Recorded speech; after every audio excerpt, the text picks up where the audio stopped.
ঝিনাইদহ ৪ আসনের এমপি আনার হত্যা মামলায় অন্যতম সন্দেহভাজন সিয়াম হোসেনের ১৪ দিনের পুলিশি রিমান্ড মঞ্জুর করেছেন বারাসাত আদালত।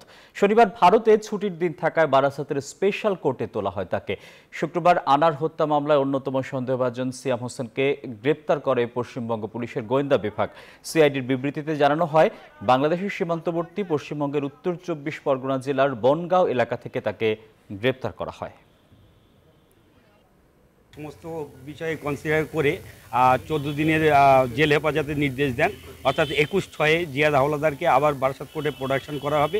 এবং সিআইডির তরফ থেকে এই কথা বলা হয়েছে, এটা একটা ন্যাশনাল ইম্পর্টেন্স, একটা যেহেতু জাতীয় একটা ব্যাপার আছে, অনারেবল একজন এমপির ম্যাটার আছে, সুতরাং সেই দিক দিয়ে বেলের ক্ষেত্রে স্ট্রং অবজেকশন ছিল যাতে করে কোনো অবস্থাতে জামিন না পায়। রিকনস্ট্রাকশন আর বাকি যারা আছে, কোথায় বডি পার্টসগুলো ফেলেছে, কী ওয়েপন ইউজ হয়েছে, সে কারণে পিসি প্রেয়ার করা হয়েছে। এগুলো রিকভারি হবে।